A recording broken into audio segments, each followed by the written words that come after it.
Muito bem-vindos, muito bom dia. Hoje estamos aqui para falar sobre a atuação da mulher na engenharia. Nós temos como convidado Jocélio Mendonça, Kênia Mendonça também. E hoje nós vamos estar falando, focando na campanha do Confeia de Jocélio Mendonça, a esse ano de 2023. Então, sejam todos muito bem-vindos aqui na sala. E vou deixar cada um falar um pouquinho de você, da bio, para a gente entrar nesse tema sobre a questão da mulher na engenharia atualmente, nos dias de hoje. Bom dia, gente, bem-vindos. Bom dia. Eu vou deixar a palavra para a Kênia, porque eu já estou mais conhecido, né? Então, que ela se apresente. Bom dia. Eu sou Kênia Lopes Mendonça, sou engenheira civil, sou formada pela Universidade Católica de Goiás, que depois se tornou PUC de Goiás, em 1994, que eu me formei. E eu tive uma atuação primeiro em Goiânia, mais na parte de projetos. Depois eu vim para o Tocantins, ingressei no consórcio UHE Lajeado, trabalhei uma época lá. E depois eu tive uma atuação mais junto com o Jocélio na empresa Sig Plus, sou sócia proprietária, empresa idealizada por ele, mas eu sempre trabalhei ali junto. E hoje já tem 6 anos que eu entrei na docência do ensino superior. E hoje eu sou professora na UBRA Palmas e sou coordenadora do curso de engenharia civil, aqui há exatamente 6 anos. Ao longo da... Essa foi só uma apresentação. Bom, eu e o Jocélio somos casados há 24 anos, né? Nós temos 2 filhos, Lucas e a Luana, que estão com idade de 20 e 17 anos, e eu estou muito animada aí com essa campanha. Eu não esperava, foi, né, essa candidatura assim, mas estou muito empolgada e estou muito confiante também. Eu também, viu, Kênia? Prazer em conhecê-la, né? Eu, assim, antes de falar um pouquinho de mim, eu queria também que o Jocélio se apresentasse. Jocélio Mendonça, que é o nosso candidato aí ao Confeia 2023. Fala um pouquinho de você, tá, Jocélio? Um pouquinho sua mini bio e aí a função realmente. O que você acha, né? Da gente vai abordar esse tema, claro, com mais clareza, da mulher, da atuação da mulher na engenharia civil. Eu vi que você tem um suporte excelente aí na sua campanha, né? Que é a Kênia, mas eu queria que você falasse um pouquinho também aí sobre você. Tá, Joia. Primeiro, eu tenho que agradecer a oportunidade que nós estamos tendo hoje de conversar sobre esse assunto. Elaine, o seu apoio, né, tem contribuído muito com a gente dentro do processo todo, até na parte, você está definindo até as cores, né, da campanha, então, assim, interferindo nisso. A Kênia é sempre um suporte para mim, minha carreira, ela foi, primeiro, sempre foi baseada na área técnica, né, dentro da universidade. Eu formei em 96, então eu sou calouro da Kênia. E eu formei em 96, mas nos últimos 3 anos da faculdade, eu atuei na parte de pesquisa, então eu sou pesquisador, teoricamente, desde a faculdade, que eu fiz iniciação científica na área de estruturas, então eu atuei minha carreira toda de geotecnia, mas a minha base de conhecimento é de estruturas. Mesmo na universidade, eu participei na atuação estudantil. Já no segundo ano da faculdade, eu já tinha sido eleito para a diretoria do DCE da minha universidade, mas isso logo depois, quando entrei na vida mais acadêmica de pesquisa nos últimos 2 anos da faculdade, eu praticamente abandonei a política acadêmica. E depois, como profissional, eu sempre equilibrei uma atuação muito técnica, né, da minha empresa. A minha empresa tem uma base técnica. A gente vende a parte técnica, mas a gente também faz a parte operacional. E ao longo desses anos eu sempre atuei nas entidades classistas, mesmo fora da engenharia. Então, essa veia de política, a gente sempre atuou. Eu achei isso uma necessidade da gente, como profissional qualificado, contribuir com a sociedade. É minha visão, né? Como na engenharia, no CREA em si, eu como trouxe para o Estado muita tecnologia nova na área de fundações, eu sofria muito com o sistema, porque eu era por falta de conhecimento do profissional de fiscalização, sempre recebia multa por alguma coisa que eu não entendia, porque eles também não. E eu me aproximei do sistema me defendendo dessas multas na Câmara de Engenharia, no plenário, porque eu sempre achei que isso tinha uma interpretação errada da legislação. E acabei com essa aproximação minha, que sempre foi muito educada, muito amistosa, mas sempre demonstrando indignação como profissional. Acabei sendo convidado para ser inspetor, e depois me convidaram para a associação. Eu virei presidente da associação. Então, durante 3 anos, eu tive uma atuação muito grande no sistema. Mas, do mesmo jeito que lá atrás, na faculdade, eu estava muito envolvido na política, e eu tive que optar pela área técnica. Também aconteceu isso em 2006, em que eu estava, 2006, 2007, eu aliava a universidade, a empresa e o CREA, e eu tive que optar pela empresa, tanto na carreira acadêmica, quanto na minha carreira dentro do sistema. E eu optei por tocar a minha empresa. Mas, nesses anos todos, sempre que tem eleição aqui no Estado, porque eu fui presidente da associação maior que era na época, hoje é a mesma associação que me indica, a gente está participando. E conheço todos os presidentes que sucederam desses 15 anos aí. E, naquela época, eu já vi que não me interessava ser presidente do CREA, porque o CREA aqui é deficitário, né? Ele depende de ajuda do CONFEA para poder se manter. E, sendo um órgão público, eu via nisso um problema sério, porque você vai assumir uma instituição pública que é deficitária, que se depende, entre aspas, de favores da instituição central, e a mesma instituição que te fiscaliza. Então, eu achava aquela relação arriscada, né, para o gestor. E é isso que eu vejo, por exemplo, uma das plataformas nossa na campanha é que essa relação de submissão dos CREAs, principalmente do Norte e Nordeste, em relação ao CONFEA, porque depende de repasse financeiro, ela tem que ser resolvida. Né? Ela tem que ser resolvida para que a gente não dependa disso. Mais do que isso, a representatividade, tanto no Colégio de Presidentes, quanto a representatividade dos conselheiros federais, ela não é justa. Né? Eu lembro que eu fui coordenador da Câmara de Engenharia Civil aqui no Estado, e por isso eu participava da coordenação na Câmara Nacional. Tinha um colégio das câmaras, né? Tem um colégio de câmaras. E eu via que as discussões sempre eram justas, pelo seguinte: em alguns momentos, eu me contrapus aos interesses de São Paulo. Imagine, São Paulo tem 400 mil profissionais, Tocantins hoje tem 4 mil. E eu conseguia formar a maioria com essa visão. Quer dizer, Tocantins tem uma visão, São Paulo tem outra.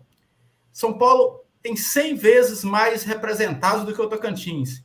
Mas a minha argumentação consegue atrair os coordenadores de Câmara do Norte, e a gente ganha isso num embate que é uniforme. Então, só aí você já vê que a representatividade no sistema é míope, né? Então, são coisas como essa que a gente está atrás. Continuando, eu atuei também na parte empresarial aqui do Estado, fui presidente da Associação Comercial, a associação da época que indicava 6 dos 13 conselheiros, né? Tanto que o nosso sistema é pequeno aqui, né? Naquela época, 15 anos atrás, só tinha 13 conselheiros. E eu entrei ainda numa vaga que era uma vaga que foi criada naquele ano, tanto é que meu mandato foi de 2 anos. Então, a conhecer o sistema de dentro, eu ocupei desde o inspetor auxiliar ao inspetor-chefe numa comarca, numa inspetoria do interior. Eu fui da comissão de contas, eu fui coordenador da Câmara de Engenharia Civil e outras profissões, que eu não lembro na época, e cheguei a ser vice-presidente no último ano, o segundo vice-presidente. Então, eu entendi o sistema, e essa questão de ser candidato, eu, apesar de já ter enfrentado eleições, mas foi para associações vinculadas ao direito privado, é a primeira vez que eu me coloco como candidato para dirigir e ser ordenador de despesa de uma entidade pública, né? Então, isso, de certa forma, é uma posição que eu sempre evitei, porque todas as vezes que eu tive a oportunidade de me candidatar a um cargo desse tipo, eu fiz conta e preferi não ser candidato. E eu estou sendo candidato ao Confea justamente por causa da minha experiência e por saber que, há 15 anos atrás, eu percebi que se a gente não mudasse a base legal, não adiantava ficar nessa discussão que o sistema está errado. Uma coisa também que eu amadureci é que nós precisamos do sistema. Eu não sou anarquista, né? Eu não sou da veia que nós podíamos não ser regulados. Eu acho que a engenharia ela tem uma função especial e, na verdade, eu sou a favor que a engenharia seja uma profissão de Estado. Ela precisa, porque antigamente você tinha a engenharia militar e a civil. À medida do tempo, a gente perdeu essa função da engenharia militar, que a engenharia militar era a engenharia de Estado e a engenharia civil era a engenharia civil, né? De direito privado, mas regulada pelo Estado. Hoje, a gente precisa que a engenharia seja uma profissão de Estado por uma questão até de soberania. A gente precisa que a engenharia seja uma profissão de Estado. Então, a minha carreira e a minha atuação sempre foi política, desde quando eu entendo por gente, eu sempre tive atuação política, sempre me posicionei politicamente. Eu acho que eu tenho conhecimento técnico aplicado durante 30 anos, eu conheço na minha área, eu tenho relação com as principais associações técnicas. Aqui no estado sou vinculado aos sindicatos, à ABENC, à AEA. Então, assim, eu transito nesse meio, mas, ao mesmo tempo, eu tenho totalmente uma desvinculação do ambiente interno do sistema. Então, eu vou dar conta de representar o engenheiro, aqueles 90% que não participam do sistema, operacionalmente do sistema. Não, eu acho fantástico, né? E assim, falando um pouquinho, que eu vou colocar aqui umas perguntas para você, eu vou me apresentar também, só para você entender por que eu optei por engenharia civil também. Eu sou engenheira civil, formada, fazemos hoje 20 anos de formado da PUC Minas, e a minha equipe, a minha turma, né? Eram 10 mulheres e 30 homens. Era assim, nós começamos com 10 mulheres. Eram poucas mulheres. Naquela época que eu me formei, muitas pessoas... Eu já sou formada em desenho industrial.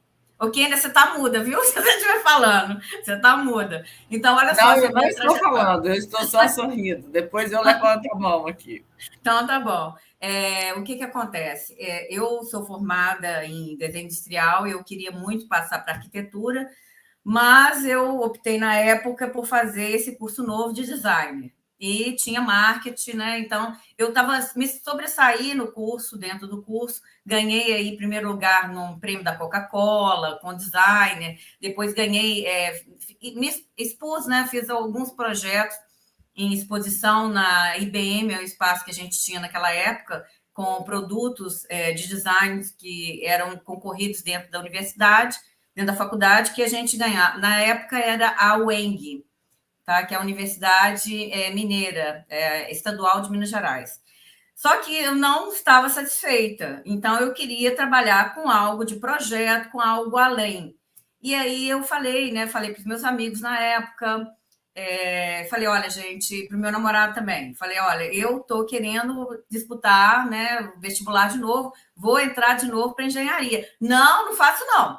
Engenharia é difícil demais, mulher não se dá bem na engenharia, e é horrível, você vai se dar muito mal. Não faça isso. Eu, não, gente.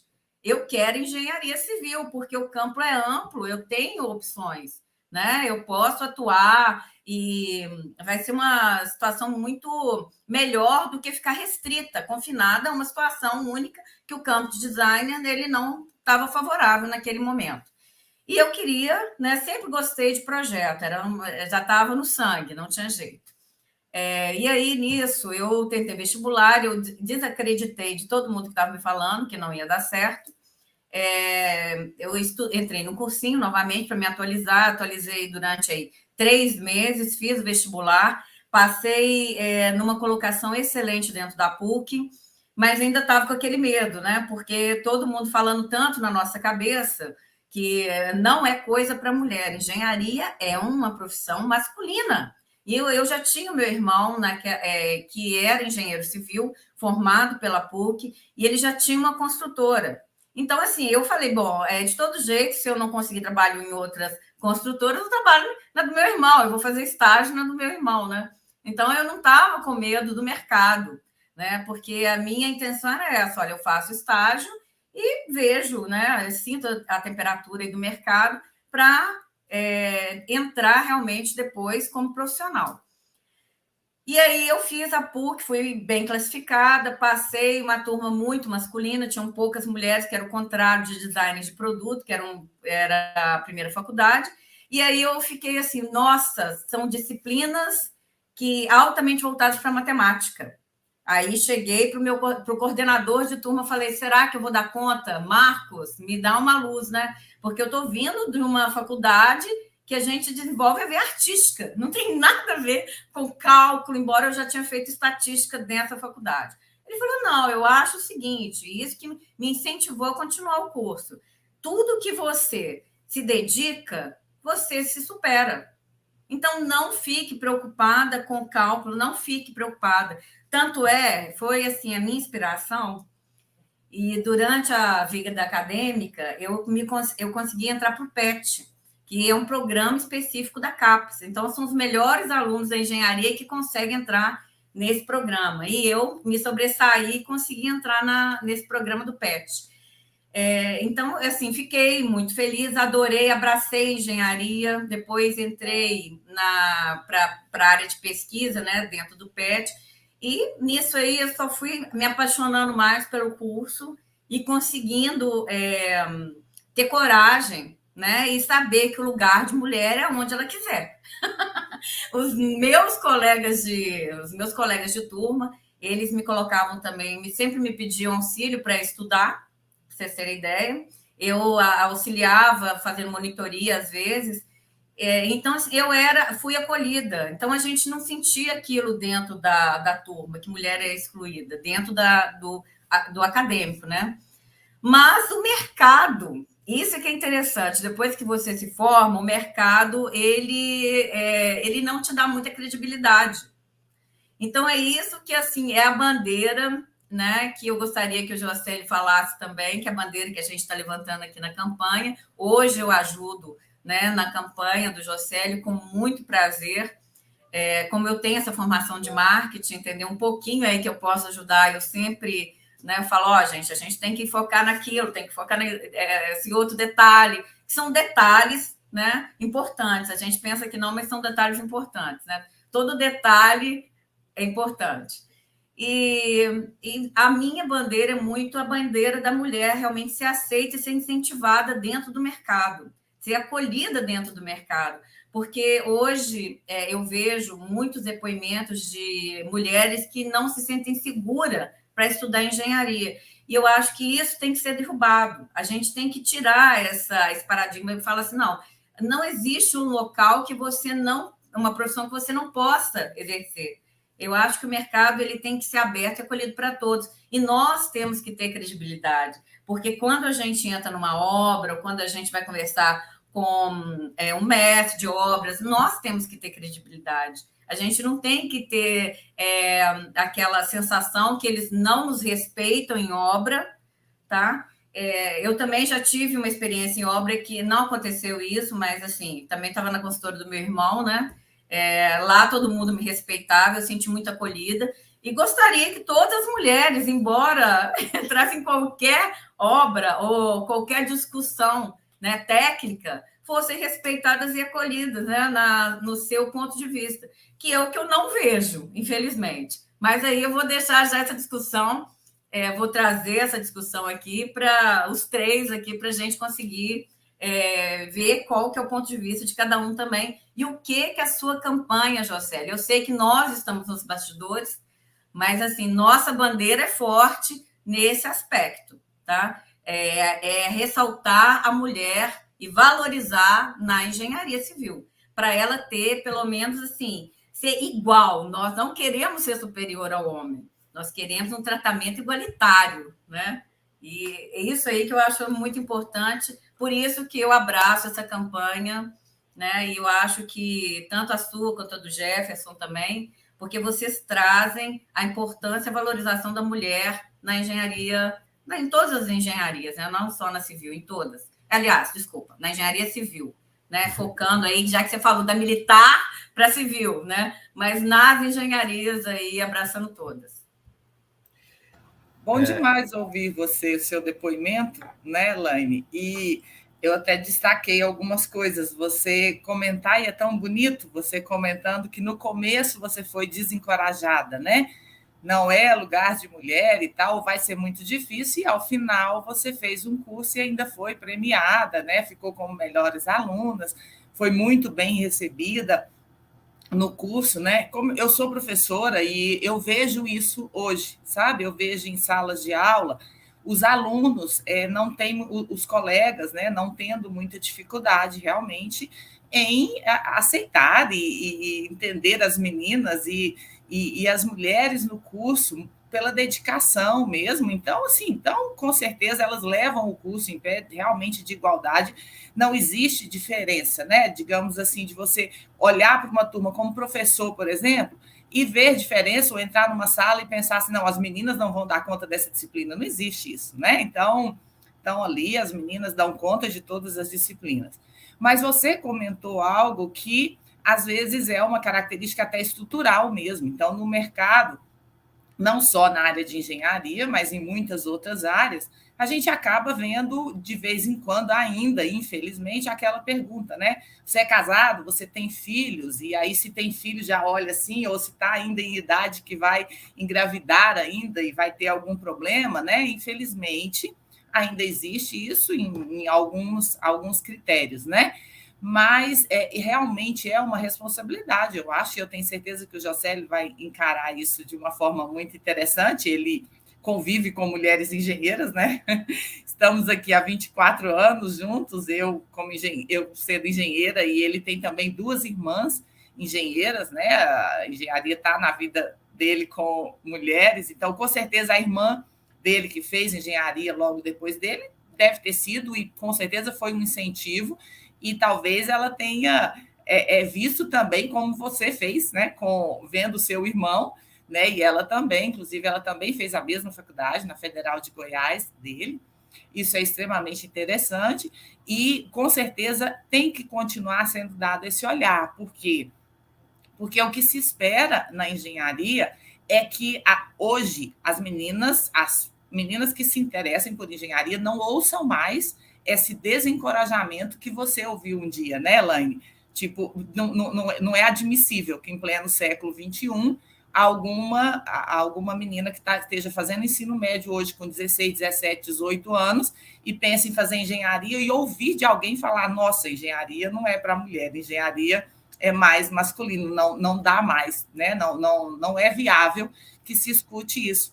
Até porque eu acho que as características femininas em muitas e muitas áreas da engenharia são extremamente favoráveis, né? Assim, a questão de mais detalhista, e mesmo você que comentou sobre você já ter previamente uma área mais artística, né? Uma veia artística, com certeza você usou isso na engenharia. A engenharia é muito matemática, é muito exata, é muito física, mas é claro que tem uma parte de gestão de pessoas, de um relacionamento interpessoal, né? E que eu acho que mulheres desenvolvem isso também muito bem. Não que a gente precise ficar em certas áreas por características femininas. Eu acho que todas as áreas da engenharia estão exatamente adequadas, tanto para homens como mulheres.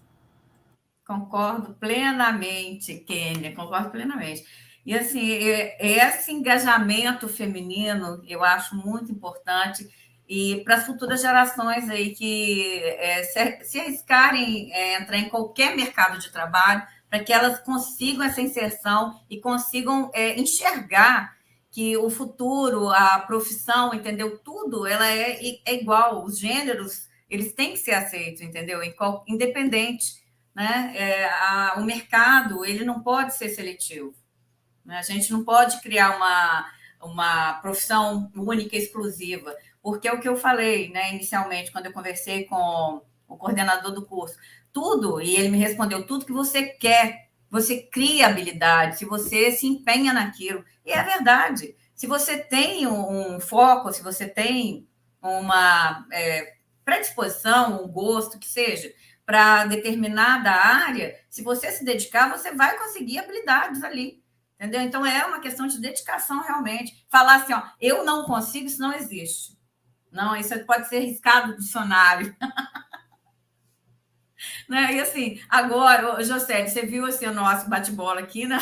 O meu case pessoal, eu gostaria que você falasse qual realmente, assim, como que nós vamos conseguir valorizar e transformar a engenharia aí para ser uma profissão que abrace também o gênero feminino. Mais, né? Mais. Você está no mudo. É o seguinte, eu tive muita dificuldade em absorver essa discussão, porque quando eu fui lembrar da minha faculdade, eu lembro que os colegas que ficaram para trás foram os homens, as mulheres que entraram todas formaram, e eu adorava o caderno delas. Então, assim, eu sempre achei as mulheres extremamente organizadas e adaptáveis à carreira. A Kênia, na empresa, sempre me deu um suporte muito grande. Eu não teria um sócio melhor que não fosse uma mulher. Minhas irmãs, uma que formou em engenharia de alimentos, antes fez engenharia agronomia, fez engenharia agronômica, né? Depois abandonou o curso e fez engenharia de alimentos. Então, não teve dúvidas que era. Eu nunca vi minha irmã, que é engenheira civil, reclamar da profissão. Eu não estou lembrando de um dia em que ela falou assim, não, eu devia ter feito outro curso. Entendeu? E eu fiz um mestrado na USP, Geotecnia, ela fez um mestrado na área de recursos hídricos, né? Lá no BROA. Lá. Então, assim, hoje ela tem carreira de engenheiro de Estado, porque ela trabalhou no Ministério do Meio Ambiente, depois, agora, há muitos anos, é engenheira da Caixa, sempre alçou todos os cargos. Então, de certa forma, a Kênia sempre teve acesso a todos os cargos que ela pretendeu, né? Então, sinceramente, essa dor de vocês, eu estou tendo uma dificuldade de absorvê-la, né? Porque eu sempre achei as mulheres extremamente competentes e tem certas funções que elas fazem melhores que os homens. Se você não me desculpar, mas a minha visão é essa. É que tem habilidades para todo mundo. E os homens têm homens diferentes, mulheres têm mulheres diferentes. Quando junta isso, se aumenta essa amplitude das alternativas de perfil pessoal, né? Então, assim, eu estou tendo uma oportunidade única porque, sei lá, eu não sei nem se... Aquele eu sempre respeitei ela muito como profissional e sempre cobrei muito até que ela tivesse certas atitudes até mais audaciosas na profissão, porque eu acredito, né? E muitas vezes eu juro para você que eu acho que ela é mais competente do que eu, em inúmeras situações, né? E até colocava ela à frente. Então, assim, que bom que eu estou conseguindo ter essa possibilidade, porque eu juro para vocês que uma das discussões que eu tinha é porque eu não conseguia achar o jeito de tratar o assunto, então, para mim, é muito interessante.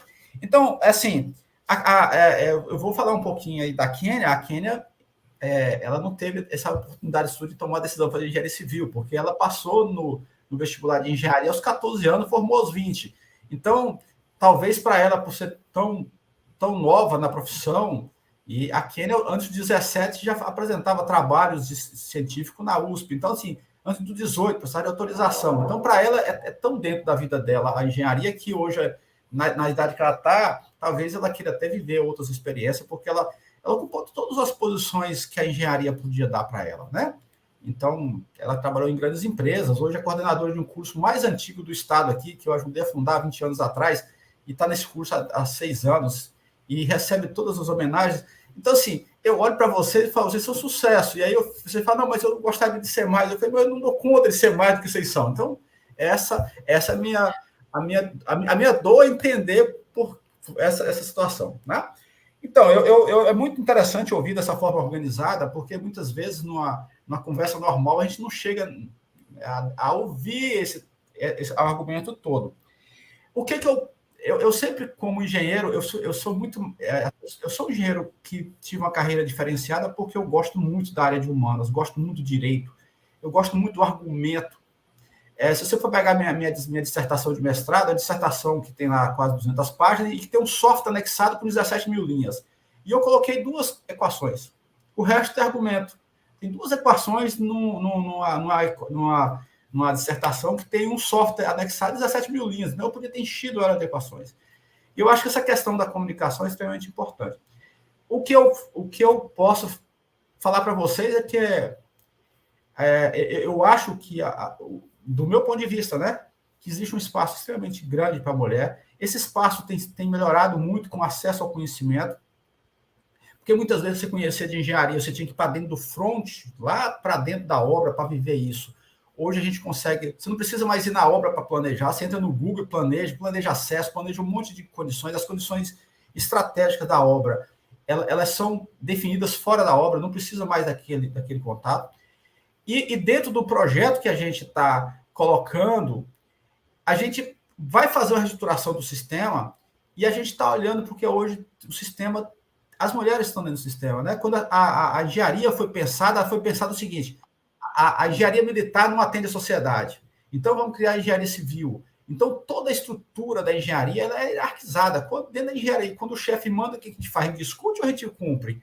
A lógica é que você cumpre primeiro e depois, quando dá errado, você reclama, né? Essa discussão ela não existe dentro da engenharia. E antigamente ela era baseada no conhecimento. Como o conhecimento ficou fluido, todo mundo tem acesso ao conhecimento, até essa estrutura de hierarquia está sendo colocada em prova, em muita prova. E isso talvez vocês estão sentindo como mulher, porque quando eu comecei minha carreira, você chegava na obra de manhã, falava para o cara do dia voltar, ele tinha cumprido. Hoje você fala de manhã, quando é 10 horas, ele liga para você e fala assim: não, mas não deu certo, eu quero mudar, que não sei o quê. Você passa o dia todinho apagando fogo. Então isso mudou muito essa fluidez da engenharia. E eu acho que nesse perfil novo, não tem como não ter a mulher no meio. Até para a gente poder baixar a temperatura da discussão, levar mais para o diálogo. E eu acredito muito nisso. Eu acredito que o que nós estamos propondo de deixar um sistema que foi baseado na engenharia militar, totalmente hierarquizado, em que você tem caixinhas para todo mundo, num ambiente horizontal, fluido, em que você, ao longo da carreira, em vez de você querer fazer direito, em vez de você querer fazer medicina e desistir da engenharia, você pode transitar dentro da engenharia, que você pode desenvolver competências na prática e depois requerer que o sistema reconheça. O que acontece é o seguinte: eu sou engenheiro civil. Para o sistema, eu só sou engenheiro civil. Apesar de eu ter feito 6.000 horas lá atrás, eu só tenho aquelas competências. E, por exemplo, me falta equações diferenciais. Sabe? Eu não tinha equações diferenciais. Me falta a vida toda. Então, qual a diferença de eu fazer equações diferenciais para o sistema? Nenhuma. Eu vou continuar sendo engenheiro civil. Eu fiz mestrado na melhor universidade do Brasil e foi uma luta para conseguir fazer esse mestrado e não sou reconhecido. E se eu for reconhecido, vou ser reconhecido igual qualquer mestrado da minha área que foi feito depois ou na semana passada. As minhas competências ao longo do tempo, você tem que pegar um calhamaço de documentação para conseguir o ACAT e te falo que para o mercado, você sabe para que serve CAT? Para comprovar o que você não sabe. Porque se for para comprovar o que você sabe, não precisa, não faz diferença nenhuma. Então, o que a gente está colocando, se quem estiver nos assistindo, lê o projeto, nós vamos fazer o seguinte, nós vamos colocar, por exemplo, engenharia única. Você é engenheiro, você tem que passar por um processo, se você é engenheiro, a gente tem uma ideia de que engenheiro é quando forma. Eu sou engenheiro desde 93, porque desde 93 para cá, que eu entrei da primeira vez no escritório, e que eu projetei a fundação de um prédio em Goiânia, no Lago das Rosas, de lá para cá minha vida não mudou. Mesmo 3 anos antes de formar, eu me comporto da mesma forma. Depois eu fui para a iniciação científica. Então, eu sou engenheiro há 30 anos porque trabalho com engenharia. Depois que eu fui do profissional, que saí do básico, eu entrei no profissional, eu já me considero engenheiro. Então, eu acho que para ser engenheiro, precisa fazer 2 anos muito bem feito, para que você tenha acesso a todas as disciplinas, você estude ética profissional, você não pode passar do 2º ano sem conhecer o sistema tem que te absorver no 2º ano de faculdade. Você concluiu a parte básica, o sistema tem que ir lá e puxar para dentro e te mostrar todas as opções que você tem já no final do 2º ano. E aí você vai virar engenheiro ali. Então, essa visão mais fluida que eu sempre tive e que eu discordo da forma enrijecida da engenharia. E aí, quando vocês estavam falando aí, eu olhei para vocês como 2 clientes, né? Como 2 clientes, porque é assim que a gente trabalha. Eu trabalhei a vida inteira para outros engenheiros, né? E aí eu falo para vocês, eu acho que está mais fácil do que vocês estão pensando. Eu acho que está mais perto do que vocês estão imaginando. É só a gente continuar com as mangas arregaçadas, mas talvez a gente já ganhou e a gente não percebeu, porque a vitória às vezes ela acontece, você está armado e você ainda, né?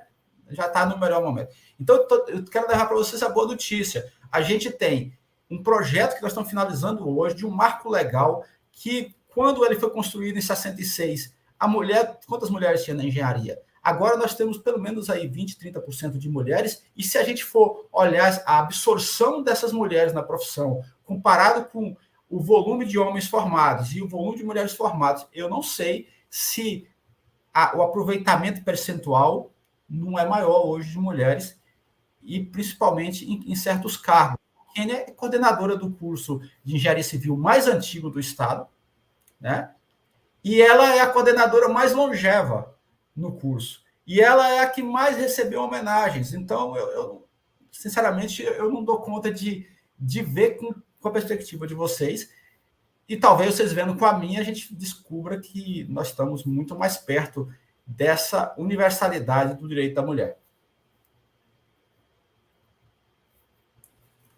Eu acho ótimo, e se acontecer vai ser excelente, porque realmente, assim, existe ainda muito medo da inserção da mulher nesse mercado, né? Então, isso é uma sensação, um sentimento que eu observo das meninas, para entrar dentro da engenharia, com que eu vou atuar. Elas se preocupam tanto, assim, como eu vou atuar, né? Sempre fica focada naquela questão da obra, entendeu? Eu tenho medo de ir para a obra do pessoal não me respeitar. Então, sempre focada nisso aí. Então, talvez o mito mais que tem que ser quebrado, né? É uma questão agora, né, de respeito. E a gente tem muitas áreas para atuar agora. Inevitavelmente, a gente tem que conhecer do processo, né? O processo, eu estou dizendo desde internamente ali na faculdade, mas também do processo de execução. Então, eu tenho que ter uma experiência. Se eu for entrar nesse mercado de projeto, né, já estou entrando aí dentro da minha atuação, eu tenho que ter um conhecimento, mesmo que eu não fique full time ali na obra, mas eu tenho que ter um conhecimento. Então, eu tenho que romper essas barreiras, sabe? E, assim, falando um pouco mais também dessa questão da mulher, da atuação da mulher, hoje eu estou no grupo das engenheiras luso-hispânicas, que eu faço parte desse grupo, que existe essa preocupação, então nós estamos nos unindo, entendeu? Na América, em Portugal também, né? Na América do Sul, em Portugal, todas as engenheiras, todos os países que falam a língua, tá? Por isso nós somos o grupo luso-hispânicos, né? E eu sou uma dessas integrantes. Exatamente preocupada com isso, com o engajamento da mulher na engenharia, para a gente ganhar força. E aí a gente tem aquela, né, o máximo aí, a união faz a força. Então, nós temos essa união aí de troca de informações, né? Então, eu pertenço a esse grupo. E é uma preocupação, né, da ONU também, né? Então, é uma preocupação do engajamento da mulher aí, de não discriminar os gêneros, né, dentro desse mercado. Então, eu acho, assim, muito pertinente a gente, essa bandeira que nós trazemos, entendeu, dentro da sua campanha aí, Jocélio, para fortalecer esse engajamento feminino dentro da nossa área. Aí, Kênia, por favor. Isso, eu acho que tem que ser baseado exatamente no que você falou, assim, que é um dos compromissos, é um dos objetivos, né, do desenvolvimento sustentável. Então, para pensar numa sustentabilidade, existe a igualdade de gênero, nós somos 50% da população, então tem que estar, né, 50%, quando não está 50% em cada um dos lugares, tem que saber se isso é por uma vontade ou se é por alguma restrição, e restrição não pode existir. Então, é ótimo que seja vindo de um presidente do CONF que entende, inclusive, que realmente é natural, né, na vida dele, mulheres na engenharia ocorreu de uma forma sempre muito natural. Eu lembro que, não sei se ele não comentou aqui, mas, por exemplo, a orientadora do trabalho de final de curso do Jocélio foi uma professora. Quer dizer, eu, quando formei, que não sei se na época da Elaine também, ou foi há mais tempo, Elaine, mas na minha época eu não tive professoras engenheiras. As professoras que eu tive durante o curso de engenharia foram a de estatística, a de matemática, de cálculo, né? Na verdade foi a de geometria analítica, a de estatística e a de arquitetura e urbanismo, que era uma arquiteta. Então, eu só tive uma professora também de estatística. Acabou, não tive mais. Então isso marcou na época, porque realmente engenheiras não deram aula para mim durante a graduação, né? E hoje a gente vê muitas e muitas mulheres professoras e tal, então a experiência de hoje das meninas já é conviver com docentes professoras, né? O Jocélio já teve, na época na Federal, lá já tinha muitas professoras, mas isso depende, claro, de faculdades, mas é claro que essa inserção vem vindo mais, e eu acredito, inclusive, que a docência exercida pela mulher no curso de engenharia agrega mais e fortalece ainda mais isso que você comentou, né, Elaine? E o que o Jocélio está comentando também, que é não haver essa distinção. Então, realmente, o sonho é, a hora que chegar, com algumas políticas e com processos que o CONF admita e encampe mesmo, né, mais informações, usar bem mais essa força das engenheiras que deram certo, as engenheiras que estão aí com mais de 10, 20, 30 anos de carreira, que possam encorajar e comentar com as novas, né? Porque eu acho que a ideia é isso, é sempre encorajar mais mulheres para entrar nessa área tecnológica, nessa área de engenharia, porque eu acho que ela só tem a engrandecer essa carreira, né? A atuação feminina na engenharia só tem a engrandecer mais a carreira. Não que elas sejam melhores, mas como não são piores e são iguais, chega-se um momento em que o currículo tenha que ser só um caráter técnico e não, né, o que a pessoa dá conta de fazer, não interessando se é homem ou se é mulher. Concordo plenamente, Kênia. Excelente as suas palavras, suas colocações. Excelente, eu vejo isso também. Que a gente tem que divulgar mais cases, né? Cases de sucesso, para que as meninas se sintam encorajadas, né? Para que elas falem assim, não, agora eu vou fazer engenharia, porque eu me enxergo através de depoimentos aí, me enxergo também dentro da engenharia e eu quero ter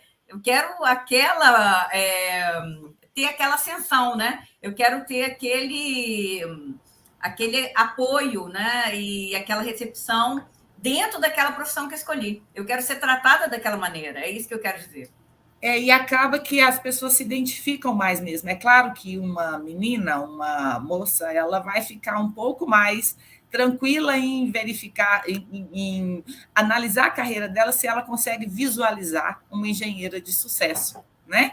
Então, é importante mesmo que seja dada essa visibilidade. Por isso que é muito, muito interessante que cada vez mais tenha mais representatividade. Interessante você falar que você está ingressando aí numa associação Luz Hispânica. Como é que é? A Luz Hispânica, né? Que você falou? São as engenheiras Luz Hispânicas. São engenheiras de todas as engenharias, né? Nós temos, são grupos ali também que têm especialidades, mas são engenheiras, é um grupo de engenheiras Luz Hispânicas que foi fundado no ano de 2020, desculpa, 2020. Então, é uma associação, é um grupo novo, uma associação nova, o objetivo é exatamente trazer cases para a inspiração das mulheres dentro da engenharia. Isso. Então, assim, quando o CONF, por exemplo, admitir, reconhecer e fortalecer essas associações ou fomentar mesmo, né, essa agregação, eu acho que é muito, muito interessante, porque dá mais visibilidade e é isso que fortalece e leva o recadinho, né? E as pessoas, as meninas, ao invés de ouvirem que engenharia é masculina, vão falar assim: que isso, gente? Olha o tanto de engenheiro de sucesso que tem, né? E muito adequado para engenheiras, para mulheres. Exatamente, eu concordo plenamente. Eu acredito nisso e eu acho assim, baseado em tudo que eu vejo, em tudo que eu escuto aqui, né, da campanha, só me acrescenta, só me alegra. Eu acho que a gente está indo no caminho certíssimo, entendeu? Dessa valorização. Tem que ser uma coisa natural mesmo, como o Jocélio falou, tem que ser natural. Mas, assim, a gente tem que mostrar que nós estamos dentro da engenharia e que nós somos cases de sucesso, entendeu? Nós nos damos bem, sucesso, assim, não é porque eu estou na diretoria, ou eu estou como coordenadora, ou eu estou na operacional, mas é porque eu me sinto bem ali dentro, eu sou respeitada, é um local que eu quero trabalhar, meu grupo me apoia, me respeita, e eu faço parte, né? Eu estou dentro daquele contexto, estou dentro daquela empresa. Então, isso que é o case de sucesso, tá? Que eu entendo. Perfeito. Tá, deixa eu. Então, eu estou achando ótimo, porque essa colocação ordenada, eu tenho conversado muito com a Elaine, com a Kênia sobre esse assunto, mas geralmente a gente não consegue chegar nesse nível de conversa. Mas vamos lá. Eu acho que a mulher, a profissão de engenharia, e é isso que a gente quer mudar na profissão de engenharia, ainda continua sendo uma profissão de força. E essa força que você vê masculina ali dos 25 aos 35 anos, né, que é uma fase que realmente é de força e que, às vezes, a mulher, nessa fase, justamente, ela tem que ser mãe, né? Então, isso dá uma desvantagem na carreira. E a fase que o homem mais tem força, então ele deslancha, ele se vira, ele trabalha 20 horas por dia. Então, isso dá um desequilíbrio, né? Por causa dessas condições. Enquanto o cara tem que trabalhar mais porque tem filhos, a mulher não pode trabalhar porque tem filhos. Então, isso realmente dá uma coisa. Mas vamos voltar lá atrás. Essa questão da minha imagem como mulher, né? A Silvia foi minha orientadora e meu nome de turma. Então, se a Kênia hoje é nome de turma na faculdade, para mim, isso lá na faculdade, a Silvia foi essa minha referência. Então, agora tem uma ferramenta, gente. Vamos pensar nos dois principais pilares da campanha. Só porque a gente vai falar isso com vocês, né, numa atuação da mulher na engenharia, a gente vai ter que levar essa mensagem para toda a engenharia, que é a oportunidade que nós estamos criando. O que são esses dois pilares? Uma engenharia única. Então, essa engenharia única, você tem que se sentir engenheiro antes de ser engenheiro civil. Eu sempre tive muita dificuldade de falar sobre engenheiro civil, eu queria ser só engenheiro, né? Isso, para a mulher que é tão flexível, que tem que conviver com... Ela é obrigada a conviver com isso, né? Com várias facetas para poder se tornar uma profissional de excelência, eu acho que é uma vantagem, né? E nesse momento, a mulher, como qualquer setor, como qualquer modalidade, vai ter que participar. Eu acho que, como existe essa vontade, eu acho que vai ser um ambiente bem interessante. E a gente precisa, porque esse projeto foi pensado também nisso, né? Na realidade que nós temos hoje, com as forças que nós temos para poder fazer. A gente quer uma engenharia que a gente sabe que a profissão dura na atuação, uma engenharia harmônica e colaborativa. E eu acho que quando a gente fala em harmonia e colaboração, eu acho que a figura da mulher vai ter que estar em todas as equipes para que a gente consiga isso. A outra coisa é que a gente tem uma dificuldade com essa engenharia, que era a engenharia de poder, que a gente está hoje tão fluida, porque o conhecimento é fluido. O seu ajudante, se entrar na internet, ele for um cara inteligente, qualquer pessoa da sua obra, o seu cliente, ele vai ter acesso à informação técnica, né? Esse era uma arma que a gente segurava que hoje a gente não consegue. E se antes ter várias modalidades só fazia o cliente ficar mais míope, hoje é ele que define a equipe, porque ele pode contratar cada um, não é mais a engenharia que define a sua equipe, né? Você chega lá, o cara, não, mas eu já contratei o engenheiro tal, e você não consegue levar uma equipe. Essas questões nós estamos propondo. A primeira é que vai beneficiar muito a atuação do engenheiro, que é a atuação prévia e prescritiva. Porque a gente tem que chegar na obra de manhã às 6h30, porque se você chegar às 7h30, o cara já fez alguma coisa sem o seu consentimento de 7 e 7h30. A gente é muito difícil, você tem que ficar policiando. Por quê? Porque a gente assina um RT no começo da obra e você é responsável eterno. Então, assim, eu sou contra a RT, a você assumir a responsabilidade e não ter poder de decidir, porque você, de certa forma, assume o RT e seu cliente define o que fazer. Você faz um projeto, se você colocar uma prescrição muito grande no projeto ou colocar um documento anexo com 10 páginas, ninguém lê na obra. O cara vai fazer em cima do desenho. Então, a gente precisa aumentar a condição nossa de trabalhar, e isso através da legislação. Então, você dá fluidez no processo, fluidez na carreira, e ao mesmo tempo dizer que o cara não pode fazer se você não prescrever. Agora você imagina o seguinte, as características femininas e as características masculinas. Você falar que o cara tem que escrever de punho o que o cara vai fazer e entrar na sua impressora ou no celular e assinar aquilo eletronicamente com um código do sistema. E aquilo tem fé pública. Eu te falo que a mulher vai ter muito mais facilidade de fazer isso, vai ser extremamente confortável para ela, porque ela vai resolver isso no ar-condicionado. Ela vai escrever, eu quero que você faça assim, assim, assado. A tinta você vai comprar na loja tal, ou então vai prescrever a marca da tinta e toda a especificação. e o cara só vai comprar se tiver dentro da especificação. O cimento, hoje em dia, a maior dificuldade que a gente tem é do cliente comprar o cimento que a gente prescreve, né? Porque para ele CP2, se você botar CP4, CP5, ele vai falar, mas para quem precisa disso, não sei o quê. Ele só vai comprar se você prescrever. Ele tem que chegar na loja com a sua receita lá assinada de baixo para comprar o cimento. E é só aquela quantidade.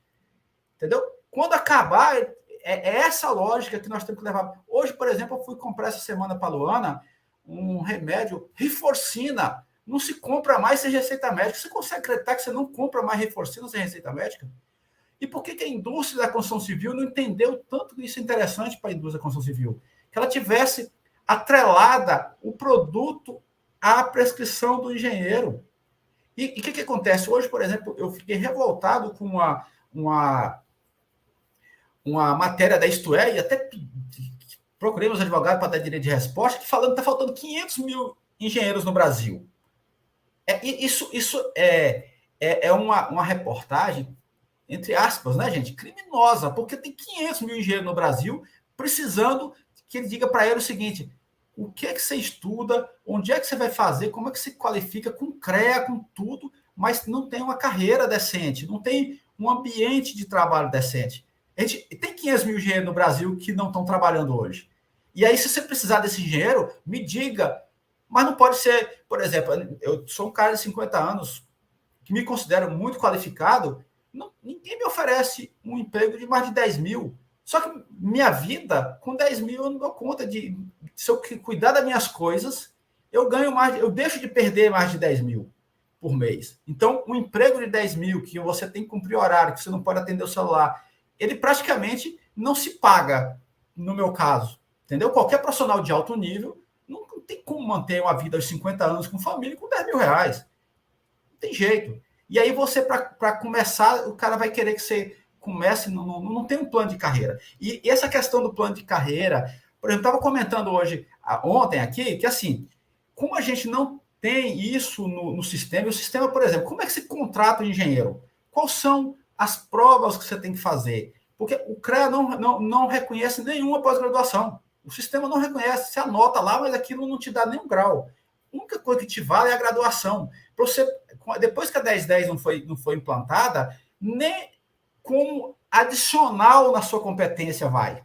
Entendeu? Isso é um trabalho maior do mundo.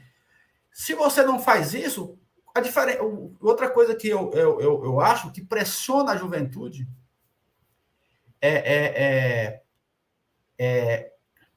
então, o que acontece? Qualquer coisa que pressione a juventude, quando o cara entra na carreira com as mesmas atribuições do cara que é sênior, ele pode executar as mesmas coisas, e isso dá para ele uma certa vulnerabilidade, porque as pessoas vão dar carga para ele, ele vai ter que aceitá-la. Se a gente regulasse também o começo de carreira, para que a pessoa tivesse menos condição de atuar, isso também daria para o jovem uma certa limitação na carreira, né? Então, são coisas como essa que eu acho que nós estamos falando da atuação da mulher na engenharia, mas se a gente criar eu acho que a carreira é muito pouco regulada, ela é muito travada internamente no sistema, mas esses travamentos, eles são prejudiciais. Em vez de nos proteger, todos eles nos inibem, inclusive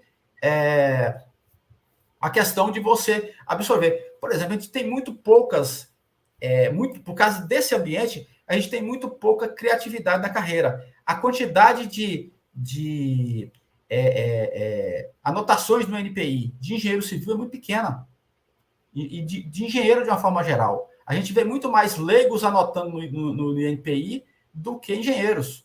Porque eles como leigos, têm mais liberdade do que nós de pensar, né? Então, era mais ou menos esse raciocínio que eu queria colocar para vocês. Mas a questão de colocar a mulher como ponto central na discussão, eu acho que nos abre um monte de alternativas, inclusive cria um ambiente favorável para as mudanças, porque a engenharia foi pensada sem mulher. E hoje as mulheres são extremamente importantes. Num processo de renovação, de reinventar a carreira, vocês são extremamente importantes que vocês participem. E o que eu penso hoje é que o ambiente colaborativo e harmônico que a gente quer construir, que a gente não fica competindo entre nós. O que eu vejo com o engenheiro? Ele tira do outro engenheiro para dar para o cliente. Ele subempreita do engenheiro para dar para o cliente, enquanto a gente tem que harmonizar a carreira para que a gente, quando a gente está protegendo o colega, a gente está protegendo a si próprio.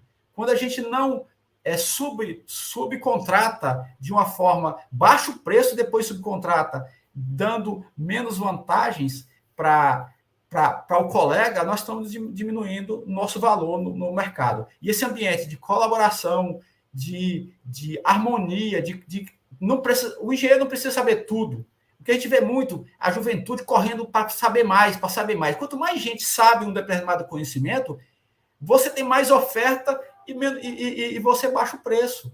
Quer dizer, essas noções de que o engenheiro super qualificado é melhor, se você tiver todo mundo super qualificado, o que acontece com o mercado? Você aumenta a oferta e diminui, dá para o cliente a alternativa de contratação, né? Então, eu acho que a gente precisa de mais habilidades femininas na engenharia, e eu acho que é isso o caminho. Ai, perfeito, eu também acho que é esse caminho, né, Kênia? Com certeza.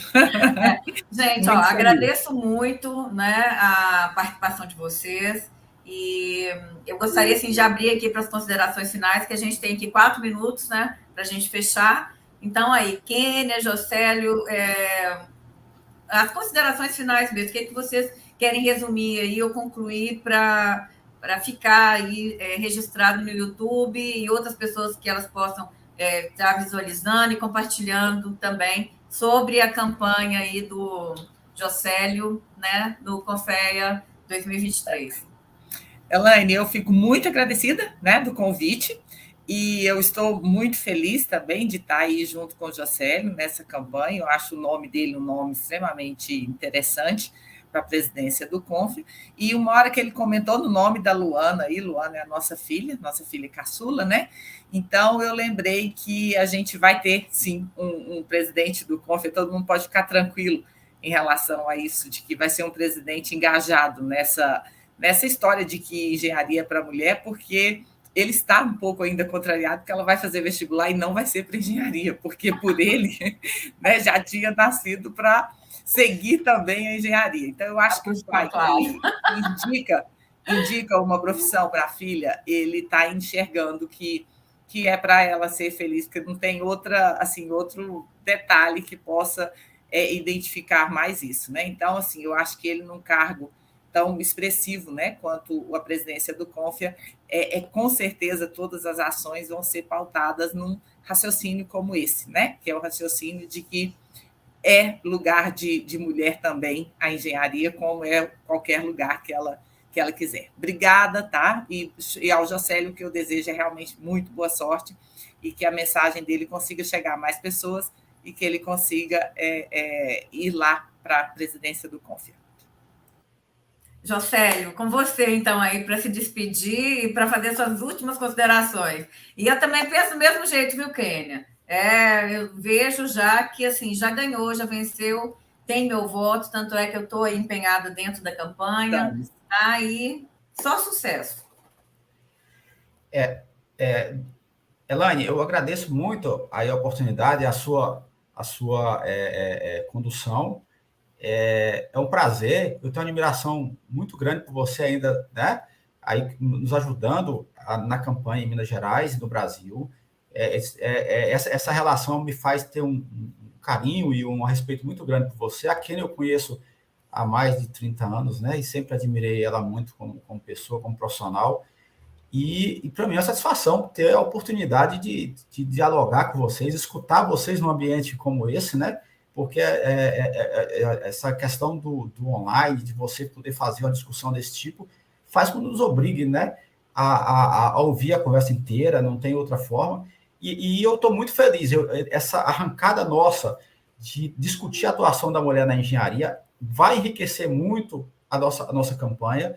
A gente pode usar isso como um pilar. Se eu tivesse 3 pilares na campanha, eu escolheria o primeiro, esse, né, como abordagem. E eu convido vocês a arregaçar as mangas, a buscar as mulheres. A gente quer ouvir isso, porque a mulher, como passou por esse processo de maturação dentro da profissão, de buscar espaços, essa experiência da mulher que tem aí com 20 anos de profissão, ela é enriquecedora para a gente, porque olhou de um ponto de vista que a maioria não está olhando. Então, eu acho que nesse processo é extremamente importante, é fundamental que vocês estejam muito atuantes para nos ajudar a fazer que a engenharia seja uma profissão mais agradável. E aí eu entendi que, na verdade, não é que a mulher queira alçar os grandes cargos da engenharia, ela só quer um ambiente de trabalho que seja confortável e que ela desde o primeiro momento, como engenheira, não precisa provar que é melhor, não precisa ser CEO para ser melhor. Ela, no primeiro passo que ela saiu da faculdade, dentro da faculdade, ela seja encarada como parte disso, não precisa ficar provando o tempo todo. Eu, como um cara do interior, nascido no interior de Tocantins, que consegui fazer carreira, eu também olho desse ponto de vista. A gente tem que provar que é melhor. Eu sou um candidato do norte do Brasil. De certa forma, em São Paulo, eu preciso provar que sou melhor do que o candidato de São Paulo. Então, isso me faz com que eu entenda muito as dores de vocês aí e a forma de ver o processo. É isso aí. Bem, gente, nós terminamos aqui, mas aqui, eu acho que depois que, né, a gente gravou esse bate-papo, nós vamos fazer outros aqui e vou trazer outras mulheres também para participarem também desse bate-papo, colocando cases de sucesso e para a gente colocar como que está sendo feito, né, a bandeira, como está sendo elaborado também aí a sua candidatura, tem a participação da Fran, que eu quero convidá-lo para participar do próximo, né, próxima sala de debates aqui, para a gente enriquecer mais também sobre esse assunto da mulher dentro da engenharia. Ó, muito obrigado e boa tarde, gente. Até mais aí. Tchau, tchau, Jocélio. Tchau, tchau, Bênia. Obrigada, gente.